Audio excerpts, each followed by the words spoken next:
ఇవాళ రిలేషన్స్లో ఎక్కువ గమనించుకున్నట్లయితే young generation ఎక్కువ భక్తిలోకి వెళ్తున్నారు, లేదంటే భక్తికి చాలా దూరం జరుగుతున్నారు. ఇది కూడా రిలేషన్షిప్ మీద ఇంపాక్ట్ చూపిస్తుంది.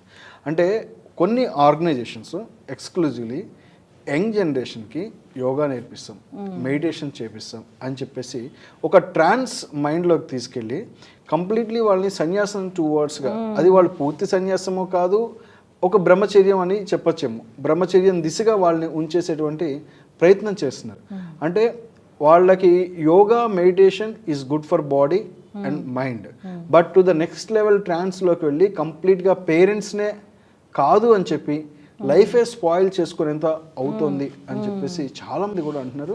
ఇవాళ వస్తున్నాయి, ఇవాళ సెషన్స్ కౌన్సిలింగ్లో వస్తున్నాయి. అది అలాంటప్పుడు కౌన్సిల్ చేయాలంటేనే పిల్లల్ని ఓన్లీ ఫర్ ది యోగా అనేది మార్నింగ్ ఎక్సర్సైజ్ కోసం చూడాలా, లేకపోతే మెడిటేషన్ అనేది పిల్లలకి ఎంతవరకు, దానికి కూడా ఒక లిమిట్ ఉందా? అంత ట్రాన్స్లోకి ఇవాళ జనరేషన్ వెళ్ళిపోవాల్సిన అవసరం ఉందా?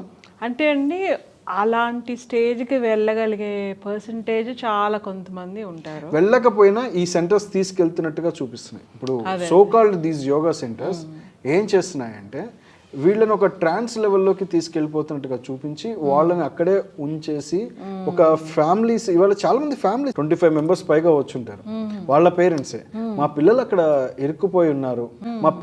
ఇరుక్కుపోయి ఉన్నారు, సో కంప్లీట్లీ మా ఫ్యామిలీ సిస్టంలో పిల్లల్ని బయటకు వచ్చి వాళ్ళకి పెళ్లి కానీ నెక్స్ట్ కానీ ఏమీ లేకుండా చేస్తున్నారు. అంటే అలా ఆగాల్సిన అవసరం ఉందా? ఎందుకంటే ఈవెన్ నేను భగవద్గీత కృష్ణుడు చెప్పిన దాంట్లో సన్యసించడము, లేకపోతే మన డ్యూటీస్ నుంచి దూరంగా పారిపోవటము అనేది ఎప్పుడు పరిష్కారం కాదు. సో ఈ కాన్సెప్ట్స్ చెప్పాలి. నువ్వు డ్యూటీస్ నుంచి పారిపోయి ఎక్కడో జస్ట్ ఇందులోనే ఉంటే నువ్వు ఏదో చాలా అచీవ్ చేస్తావు అనే కాన్సెప్ట్ ఇస్ రాంగ్.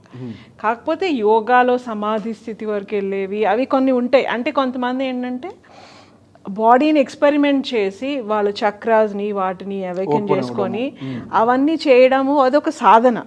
అది సాధనని సీరియస్గా ఒకళ్ళు చేయాలి, ఒకళ్ళు టేకప్ చేయాలంటే దానికి కొన్ని ఇవి ఉంటాయి.